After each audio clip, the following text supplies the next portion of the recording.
Good evening, and thank you for joining the fourth and final webinar of our Fraud Awareness series. If you were not on the first three sessions, I am Adriana with Health Advantage Credit Union, and I am the presenter for this series. I believe this session is going to be slightly shorter than the last few, and there will be an email coming out before the end of next week with the recordings of all four sessions if you want to revisit any topics that we reviewed. A couple of housekeeping items. You will be muted throughout the presentation. If you do have any questions, please place your questions in the chat at any time. I will review at the end of the presentation. And if you do experience any technical difficulties during the presentation, again, the presentation is being recorded for later viewing. So let's get started.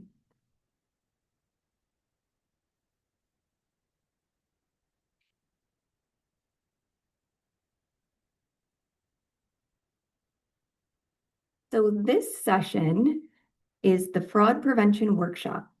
It is primarily a recap of the main points throughout the series and reviewing a couple of fraud prevention toolkit worksheets, and then recapping the resources we've discussed previously, as well as a few additional resources that can aid in fraud prevention.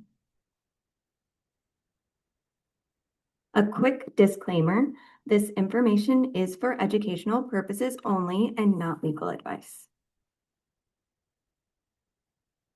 So in our first session, we discussed the 4 signs of a scam. Scammers pretend to be from an organization or a person that you know. They say that there is a problem or a prize. They pressure you to act immediately, and they also tell you to pay in a specific way. We talked about how scammers use urgency, trust, and fear, along with too good to be true deals to get you to act quickly and without thinking.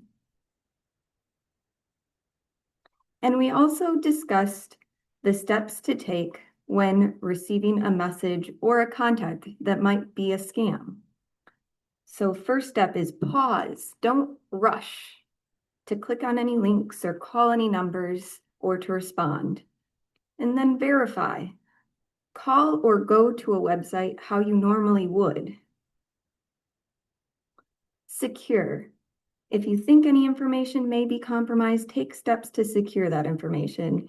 Maybe it's a password you're concerned about, or maybe it's your card information or account numbers and you need to contact your financial institution. And finally, report. Report the scam to places like the Federal Trade Commission or the Better Business Bureau or other agency as applicable.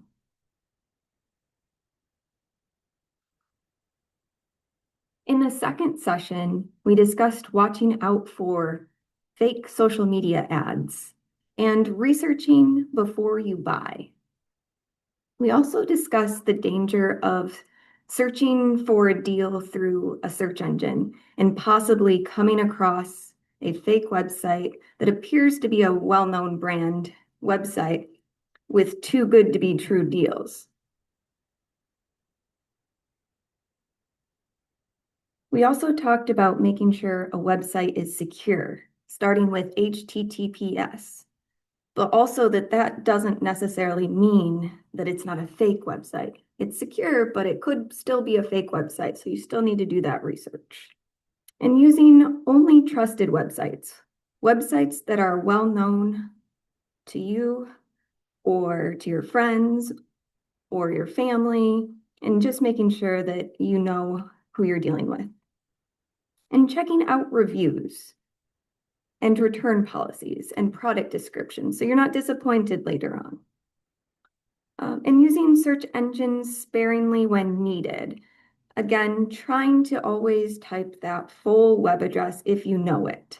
If you do use a search engine, just always make sure to check the web address, or in other words, URL, before you click it.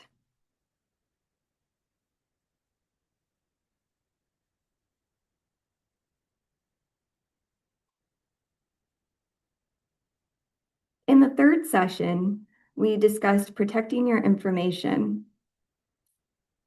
and various habits and security practices that can assist you with protecting your personal identifying information, images, voice, financial information, personal details, all of that information. And we talked about password protecting devices, updating devices, having security monitoring software on devices that hold sensitive information, securing sensitive physical information, such as cards, account information, as well as like social security card, and monitoring your accounts and your credit reports regularly, increasing your privacy settings in online accounts, on your devices, or on your social media accounts, making things private instead of public. Keeping passwords in a secure place, such as a password manager, and making them strong and unique to each account. Deleting online accounts and applications that you no longer use and don't share information, and not sharing information that doesn't need to be shared. And then keeping logins, login credentials for your various online accounts, keeping those secret always.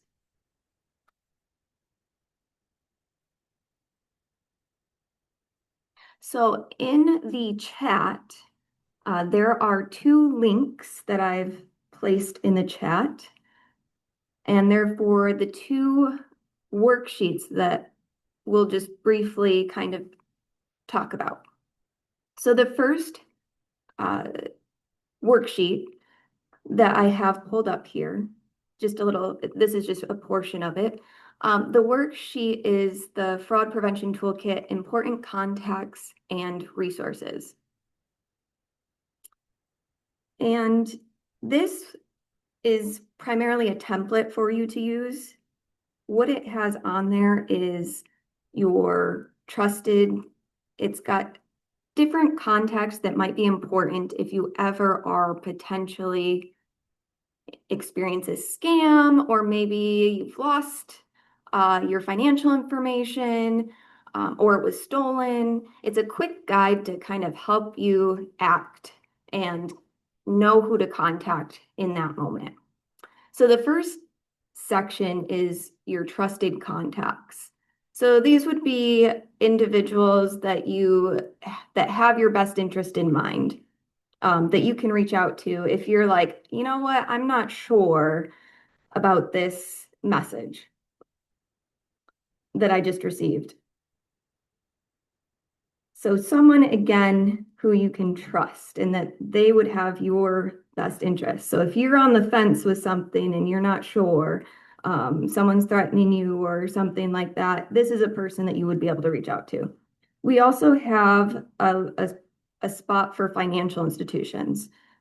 So we've already put Health Advantage, Federal Credit Union, our phone number in there. But if you do have any other financial institutions, you could list all of those numbers in there. So in the case, again, you ever have a situation where your information, you accidentally did give that information out to someone that you shouldn't have, or you see an unauthorized transaction on your account when you're in your online banking, whatever it may be, it's just a quick reference guide to keep all of that nice and neat. And then another section is our card lost and stolen section. So a lot of times there's special 24/7 numbers to call if your card is lost and stolen, so you can get that shut down immediately. So again, that's just a place that you can keep those numbers in case you ever have a lost or stolen card, or again, if you were to ever see a unauthorized transaction on your account. And we have put Health Advantage's phone numbers for those, for the credit and debit card. Also, do note that contact information changes all the time. So you would want to, even though this is a good tool, just make sure that you're always updating it regularly. This also gives a section to keep track of websites that maybe you keep sensitive information on, financial information, such as your payment information, that you can keep track of. So then oh, I don't use this account any longer. I'm going to get rid of that. Or, okay, I just started an online account with this person, so I'm going to add that on there.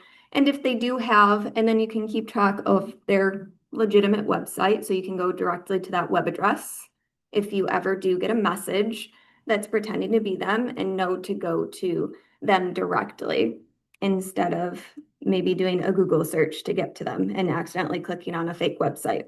Also, if they have a contact phone number, making sure to take that contact phone number off of that legitimate website, and you could place that on there as well if they had a support number to call. And then lastly, there is a reporting resources section. This is, again, if you, again, are ever in a scam, or maybe it's just you want to report that scam and you didn't become a victim. This is just a spot where you can go to have some reporting resources, and we filled in a few reporting resources there. So the FTC, the Internet Crimes Complaint Center, and a couple others, uh, the credit bureaus. In case you ever are concerned about your social security number having been compromised. So again, this is a template that you can use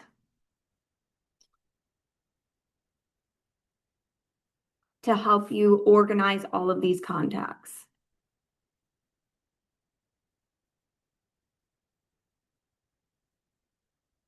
The second worksheet is again called Fraud Prevention Toolkit Self-Assessment. And this one is going through various responses to different scenarios, and also going through different security practices and habits, and kind of assessing, again, you're just assessing yourself to see where you're doing everything right, and then where maybe there's an opportunity to add some security or just an awareness of that item so that okay, watch out for this. So it's just here to help you, and it kind of goes along with everything that we've gone over in these 4 sessions to help guide you and just, again, bring that awareness of various ways scammers and fraudsters get your information and how you can better protect it. Now, I don't expect, or the intent isn't to do every single thing that's on the list, but it is, best what will help you to protect your information and to take some of those items back. Taking a couple things back and having a couple takeaways is going to just reduce your risk that much more to prevent scams and fraud. And you can find these worksheets in the chat, but you can also find them on our website under our fraud safeguards page.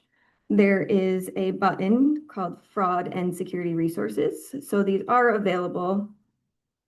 And again, if you have someone, it could be for yourself or maybe someone that you know that might be able to use these tools that could help them bring that awareness and reduce their risk for scams.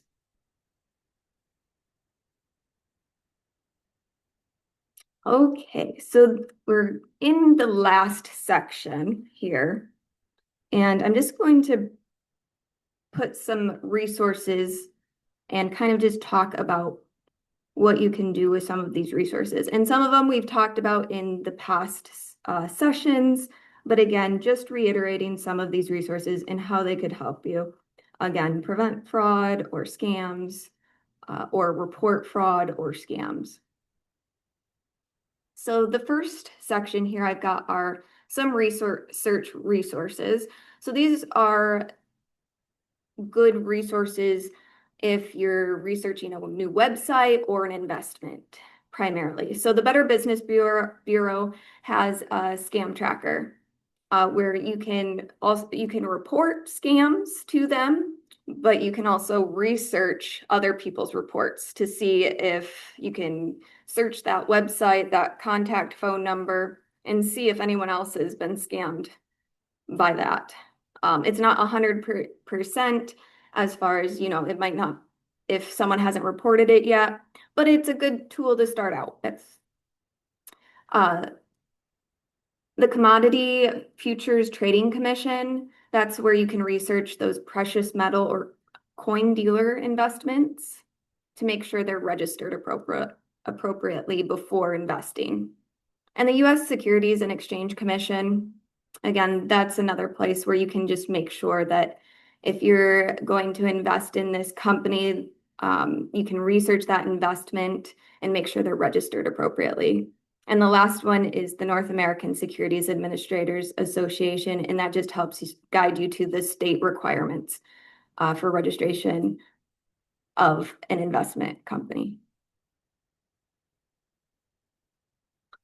Next are some security resources.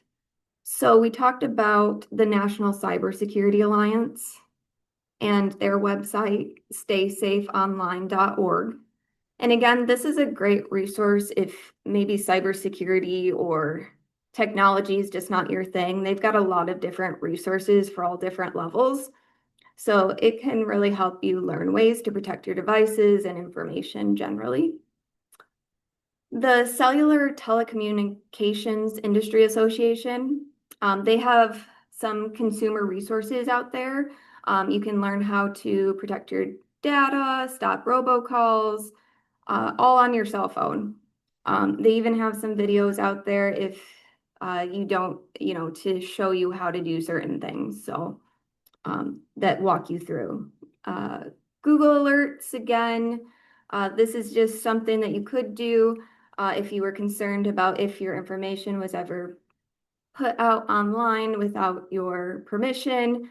You can create an alert with your name in it, and you could be alerted if your information is ever put out on the internet. Have I been pawned?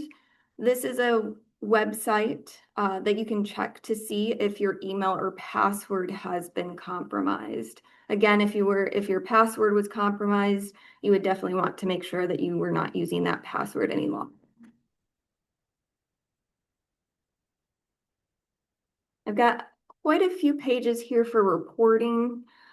Internet Crime Complaint Center, that is a place where you can report if you're ever a victim of cyber-enabled fraud, scams, or cybercrime.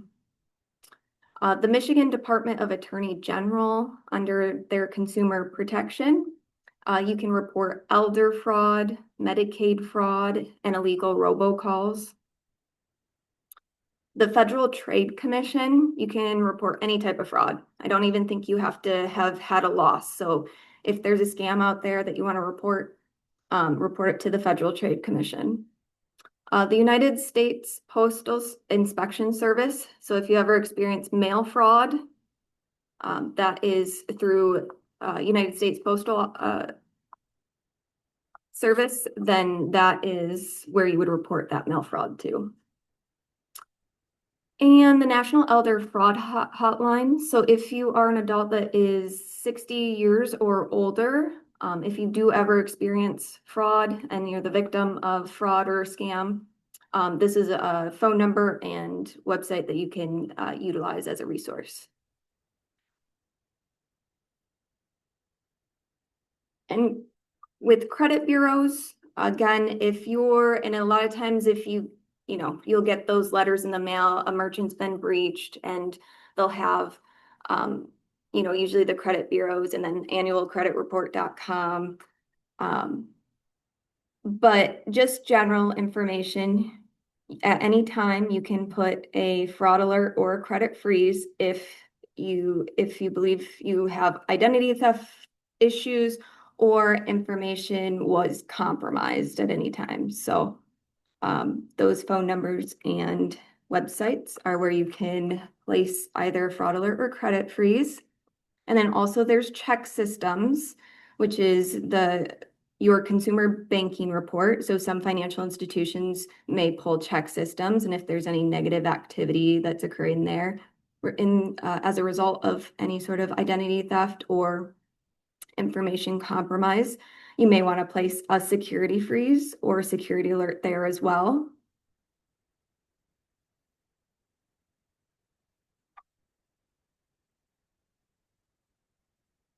And there's also the IRS. So if you ever were to experience, again, identity theft, tax fraud, or even fake IRS email messages, all of that you can report directly to the IRS.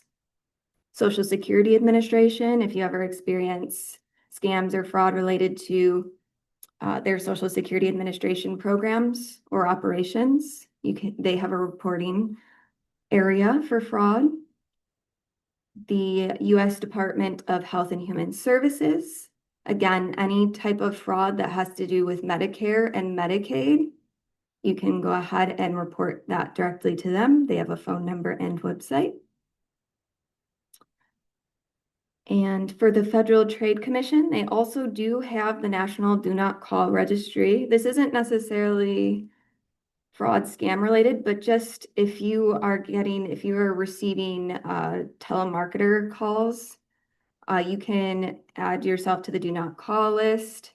There's a phone number and the website donotcall.gov, and you can register there to try to stop those unwanted calls.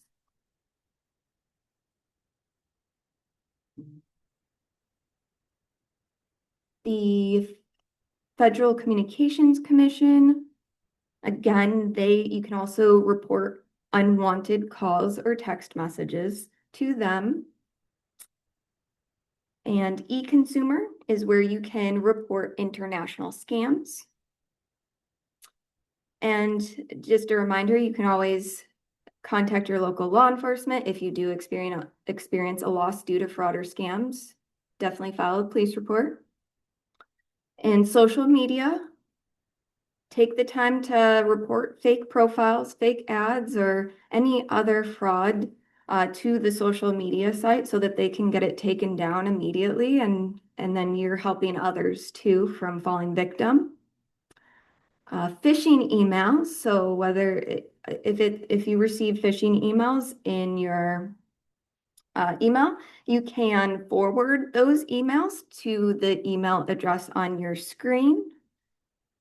And they basically take all that information and, try to do that research and find ways to prevent these scams.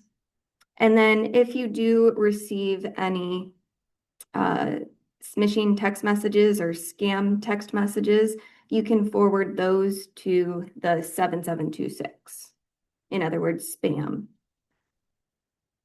So those are some of the reporting items. And those, again, overall, the more information everyone has, the more we can prevent these going forward. So it's not mandatory that you report, but I think it's, the best thing that we can do is report and hope that we can catch some of the scammers and also prevent them from continuing to commit fraud and scams. So these are some continuing education resources. So I know we kind of talked about the Michigan.gov, but they do have their consumer alerts. You can get emails on consumer alerts of different fraud that's in the area that they're receiving complaints on, or just an increase in. And they now have a social media page that you can follow as well. And by going to michigan.gov, you can find those social media pages. And the Federal Trade Commission, they both have consumer advice on scams and fraud, and they also do have business guidance. So if you know anyone with a business that might need to brush up on the scams and fraud that's occurring there against businesses, there's that page as well. And then the Federal Bureau of Investigation, FBI.gov, they also have quite a bit of good information out there on different fraud and scams that they see. The IRS, again, they have a lot of good information on different and various tax scams. And then AARP has a free fraud watch network. Again, tons of content. So if you're ever looking for content or just to get a better understanding of what's going on. These are all really good resources.